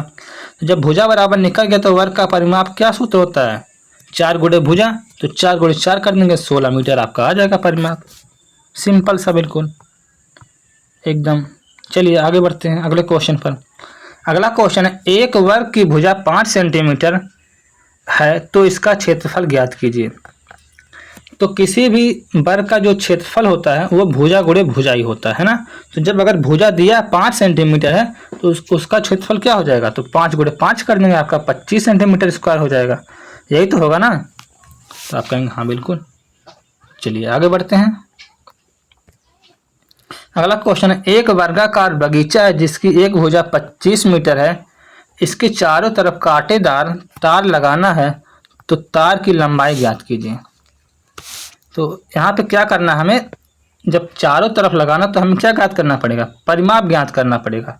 तो परिमाप ज्ञात करने के लिए परिमाप का फार्मूला होता है 4 गुणे भुजा, है ना। तो जब 4 गुणे भुजा लगाएंगे तो 4 करेंगे और भुजा का मान 25 दिया तो आप क्या हो जाएगा? 25 चौगा 100। किस में दिया है? मीटर में है तो यहाँ पे मीटर का चिन्ह लगा देंगे या इनकी मात्रक लगा देंगे। ठीक, चलिए मात्रक लगाना मत भूलिएगा। हम थोड़ा सा मान लीजिए जल्दी में भूल गए हैं तो कोई बात नहीं, लेकिन आप लोग मत गलती करिएगा। ठीक, चलिए अगला है वृत्त। हम देखिए वृत्त क्या होता है। सबसे पहले वृत्त की परिभाषा कई बार पूछ लेता है। तो किसी निश्चित बिंदु से समान दूरी पर स्थित बिंदुओं के बिंदु पथ को क्या कहते हैं? बिंदुओं के बिंदु पथ को वृत्त कहते हैं, ठीक। और वृत्त के केंद्र से परिधि को मिलाने वाली रेखा को क्या कहते हैं? त्रिज्या कहते हैं। अभी हमने जैसे यहाँ पे हमने देखिए बनाया गया है, देखिए ये जो है आपका केंद्र बिंदु से जो ये आर लिखा गया है ये आपका क्या है? त्रिज्या है। और यहाँ पे जो डी लिखा गया है ये क्या है? डायमीटर यानी कि व्यास है। और यहाँ पे जो परिधि है ये क्या है? आपका परिधि है, ठीक। और यहाँ पे ये एक जीवा है। तो हमने सारे कुछ जान लिया। अब इसका हम फार्मूला देखते हैं। वृत्त बराबर क्या होता है? वृत्त का व्यास क्या होता है? तो 2r होता है, ठीक। 2r के बराबर होता है। और वृत्त की त्रिज्या सिंगल r होता है। और वृत्त का क्षेत्रफल क्या होता है? πr² होता है, जहाँ पाई का मान क्या होगा? 22/7 हो जाएगा। और वृत्त की परिधि कितना होगा? 2πr। और वृत्त का परिमाप क्या हो जाएगा? 2πr, यानी कि परिधि और परिमाप दोनों बात एक ही है, ठीक। चलिए आगे बढ़ते हैं। उस वृत्त का परिमाप ज्ञात कीजिए जिसकी त्रिज्या 14 सेंटीमीटर है। वृत्त का परिमाप ज्ञात कीजिए जिसका त्रिज्या कितना है? 14 सेंटीमीटर है। तो परिमाप बराबर होता है 2πr। तो 2 × 22/7 × 14 करेंगे तो कितना आ जाएगा आपका? 2 × 22 × 2 करेंगे तो आपका हो जाएगा 88 सेंटीमीटर। यानी कि आपका एक परिमाप है आपका 88 सेंटीमीटर आ जाएगा। यही आपका राइट आंसर हो जाएगा, ठीक। कितने नंबर अभी पे हैं हम?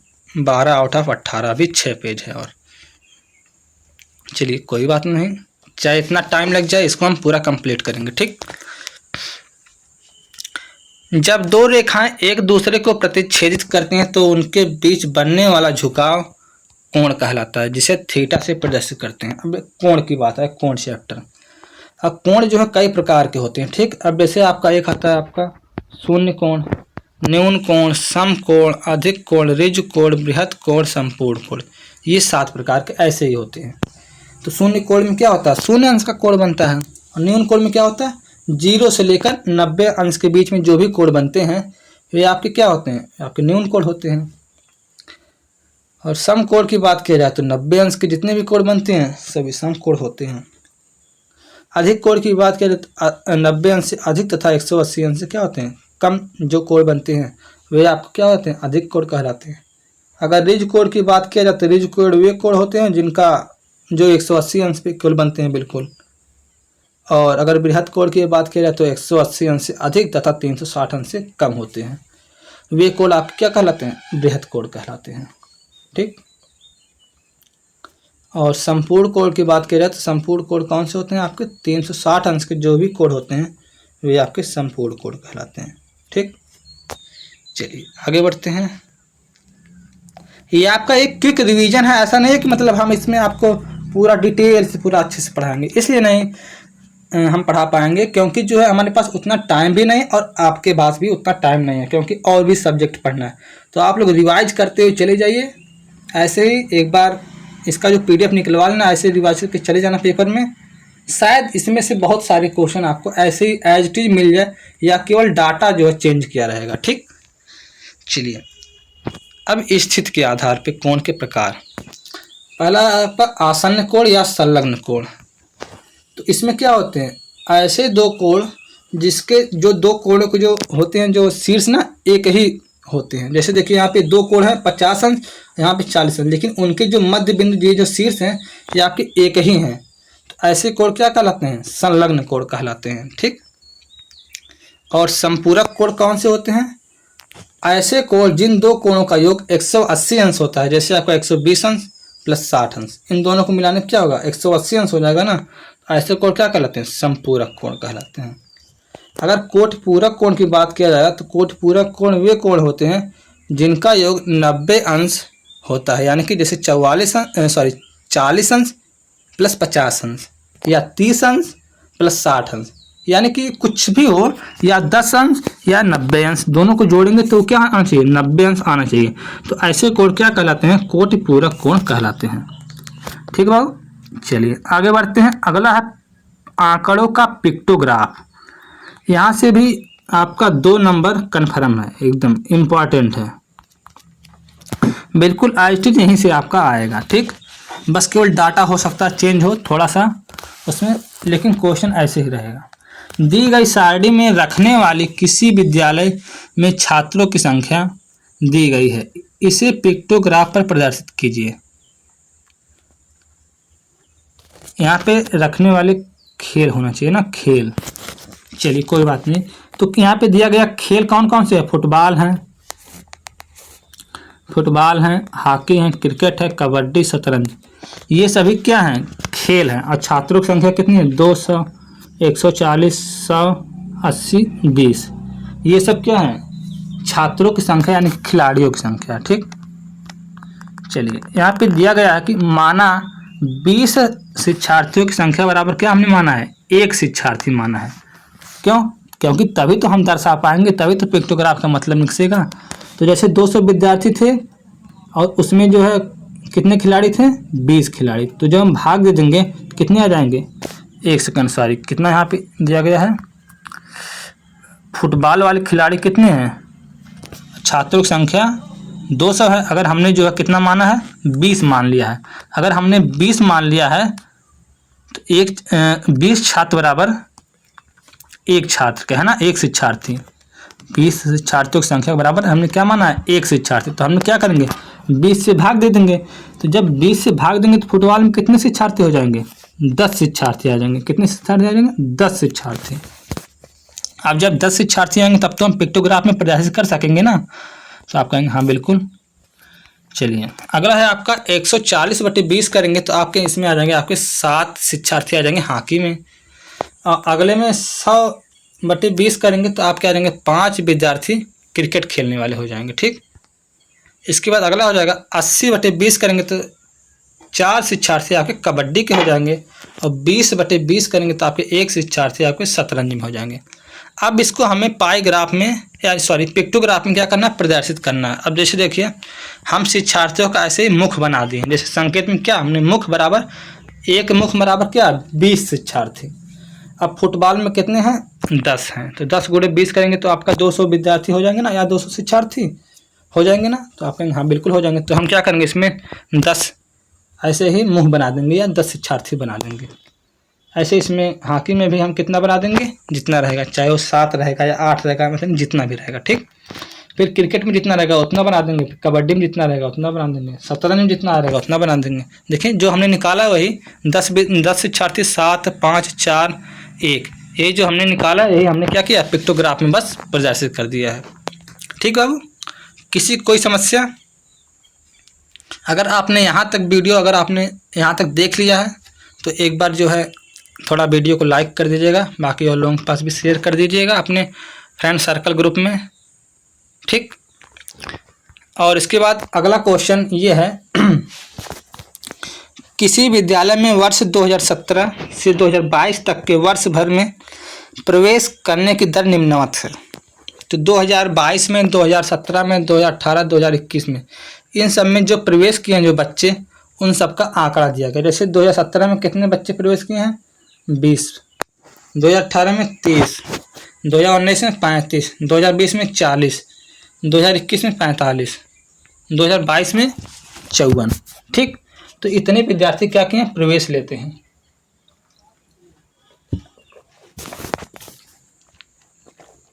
तो हम लोग क्या करेंगे? इसका पिक्टोग्राफ यानी कि इसका पाई ग्राफ कैसे बनाएंगे? इसका ग्राफ हम लोग फिट से लेकर ऐसे बनाएंगे। प्रवेश दर क्या करेंगे? 5, 10, 15, 20, 25 यहाँ पे ऐसे नोट कर लेंगे। फिर यहाँ पे ऐसे 2017, 2018, 2019, 2020, 2021, 2022 यहाँ पे पूरा इसको हम बना लेंगे ऐसे। फिर फिट से पार करके ऐसे ही, जैसे 2017 में कितने विद्यार्थी प्रवेश लिए थे? 20, यहाँ तक आए थे तो यहाँ तक हम इसको बना लेंगे ऐसे ही। फिर 2018 में कितने आए थे बच्चे? 30, तो हम लोग 30 के सामने तक बना लेंगे।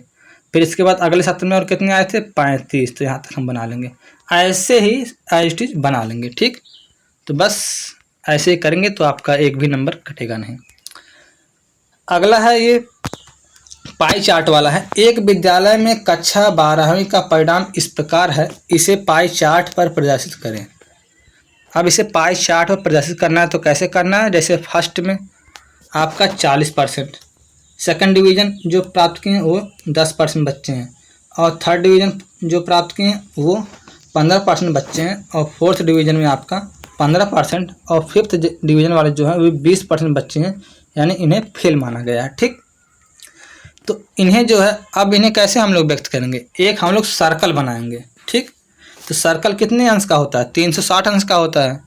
सर्कल कितना अंश का होता है, 360 अंश का होता है। अब इस परसेंटेज को जो है हमें सर्कल में यानी कि अंश में कन्वर्ट करना है। तो हम सबसे पहले क्या करेंगे, अंश में कन्वर्ट करेंगे। जैसे 100% बराबर देखें यहाँ पे दिया गया 360%। ठीक, 360%, 360 अंश। 1% बराबर 3.6 अंश। तो ऐसे निकालेंगे, 40% बराबर 144 अंश, 10% बराबर 36 अंश, 15% बराबर 54 अंश, 15% बराबर 54 अंश, 20% बराबर 72 अंश। तो इन सबको क्या करेंगे, जब हम निकाल लेंगे तो ऐसे ही एक गोला प्रकार लेकर और चांदा लेकर ऐसे ही बिल्कुल नाप कर एज इट इज बिल्कुल जो है ऐसे ही दर्शा देंगे। ठीक, आशा है कि बात समझ में आ गई होगी। ठीक, अगला क्वेश्चन है, पटरी और प्रकार की सहायता से 120 अंश का कोण बनाइए। 120 अंश का कोण बनाइए।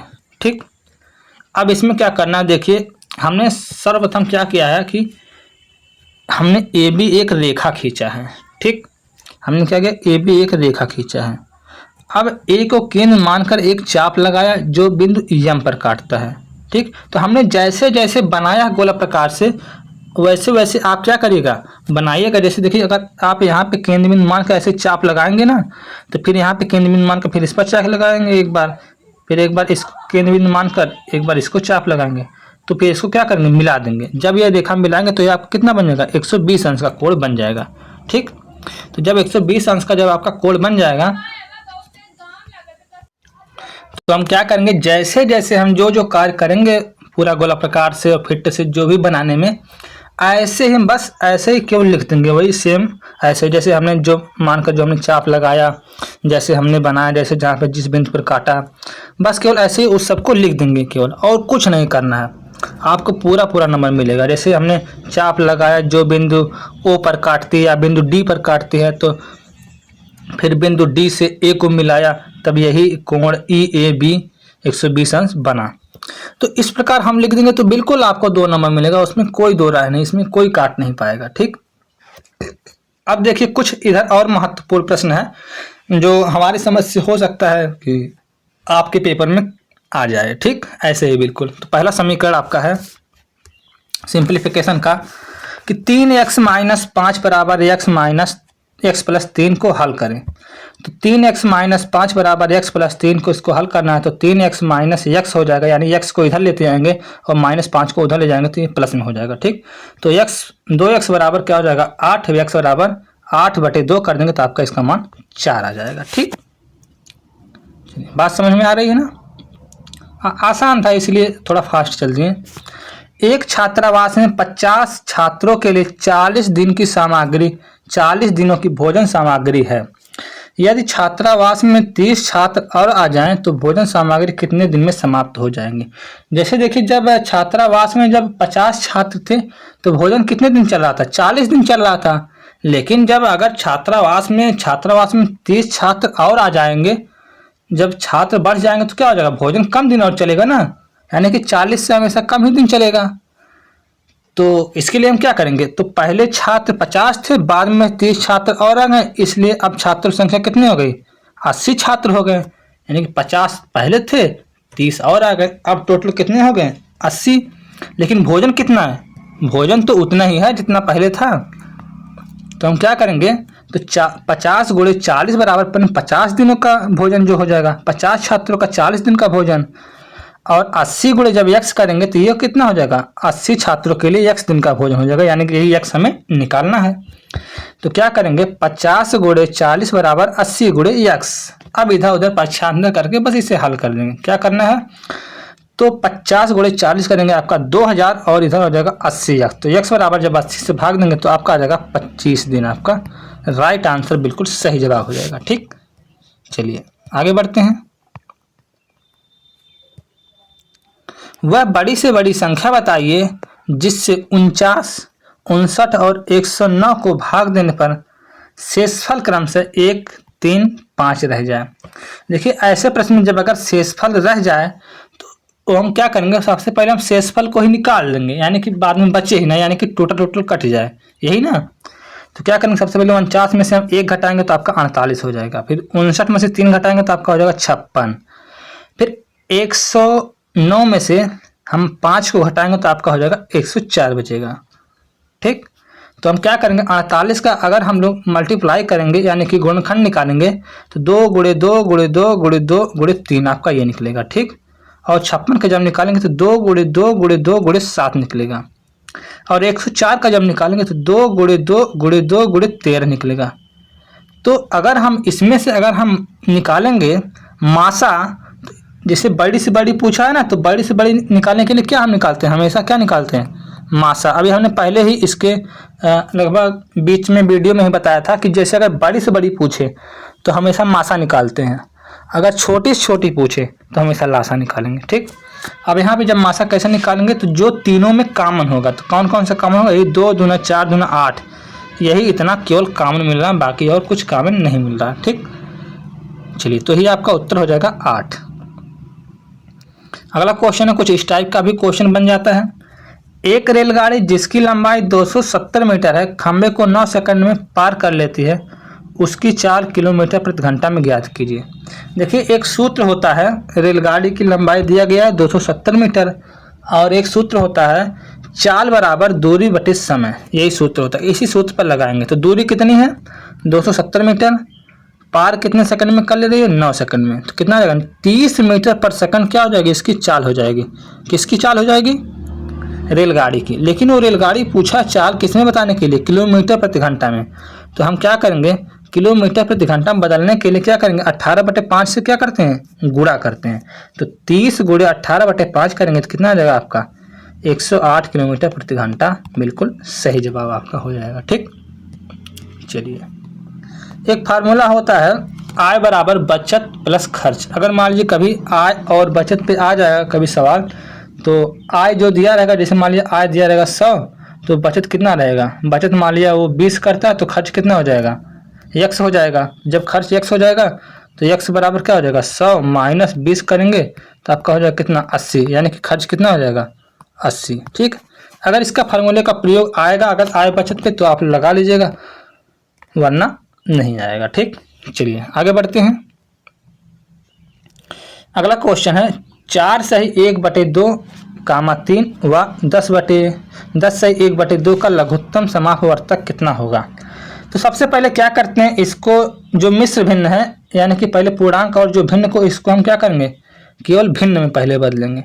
तो जब भिन्न में बदलेंगे तो आपका हो जाएगा 9/2, 3/1 और 21/2 हो जाएगा। तो अब इसका एलसीएम जब निकालेंगे तो कैसे हो जाएगा, तो दिए गए भिन्नों का लासापा कैसे निकालते हैं आप लोग, तो जब ऐसे गिनती दिया रहता तो आप लासापा निकाल लेते हो, लेकिन अगर भिन्न में दिया रहेगा तो कैसे निकालते हैं। तो इसका एक सूत्र होता है कि लासा निकालते समय अंशों का लासा बटे हरों का मासा, ये लासा निकालने का सूत्र है। अगर मासा पूछेगा वही तो मासा के लिए ही उल्टा हो जाएगा, वो कहेगा अंशों का मासा बटे हरों का लासा। ठीक, तो यहाँ पे हमें क्या निकालना है, लासा निकालना है। तो यहाँ पे हम लगा देंगे फार्मूला कि 9 3 21 का लासा कितना हो जाएगा 63 आ जाएगा, कितना आ जाएगा 63, और 2 1 2 का मासा कितना हो जाएगा 1 हो जाएगा। तो यानी इसका राइट आंसर क्या हो जाएगा आपका 63। ठीक, चलिए अब आगे चलते हैं अगले क्वेश्चन पर। अगला क्वेश्चन है, एक टंकी में 6/8 भाग पानी से भरा है तथा शेष उसमें 3/8 भाग पानी खर्च हो गया, तो टंकी में कितने भाग पानी भरा हुआ है, या सॉरी शेष मतलब है। तो शेष पूछा तो क्या करेंगे, हम उसमें से घटा लेंगे, यानी कि टंकी का पानी से भरा हुआ भाग तथा खर्च पानी का भाग, यानी कि भरा इतना खर्च इतना हो गया, तो इसमें से जब घटा लेंगे तो शेष बचा वाला भाग निकल जाएगा ना। तो आप कहेंगे हाँ बिल्कुल निकल जाएगा सर। तो 6/8 माइनस 3/8 कर देंगे तो कितना हो जाएगा आपका 3/8 होगा ना। तो यही इसका आपका राइट आंसर, ये आपका सही जवाब हो जाएगा। ठीक, चलिए यहाँ पे एक सरलीकरण का सवाल है जो ये बेहद इम्पॉर्टेंट है। क्या बेहद इम्पॉर्टेंट है, यह क्वेश्चन आपको हो सकता है परीक्षा में पूछ भी ले। ठीक है, तो बहुत इम्पॉर्टेंट है। चलिए -12/30 प्लस 3/5 प्लस 8/9 कितना है 8/10 है। कुछ सरल कीजिए। तो जब सरल करना है तो हम सबसे पहले इसको सरल करेंगे। यहाँ पे देखिए पहला सवाल यहाँ पे है। तो हम क्या करेंगे, सबसे पहले 30, 5 और 10 का एलसीएम लेंगे। 30, 5 और 10 का जब एलसीएम लेंगे तो कितना आ जाएगा, 30 आ जाएगा। तो 30 से हम 30 में भाग देंगे, एक बार जाएगा, एक में हम अंश में गुणा करेंगे तो आ जाएगा -12। फिर 5 से हम जब 30 में भाग देंगे 6 बार जाएगा, और 6 से जब हम 3 में गुणा करेंगे 6 3 18 हो जाएगा। ठीक, फिर हम क्या करेंगे, 10 से 30 में भाग देंगे 3 बार जाएगा, 3 से जब हम 8 में गुणा करेंगे तो 8 से 24 हो जाएगा। तो जब इसको जोड़ लेंगे तो आपका हो जाएगा 30/30 आ जाएगा। तो इसको जब काटेंगे बराबर आ जाएगा 1। ठीक, यह है आपका सिंप्लीफिकेशन का पहला सवाल।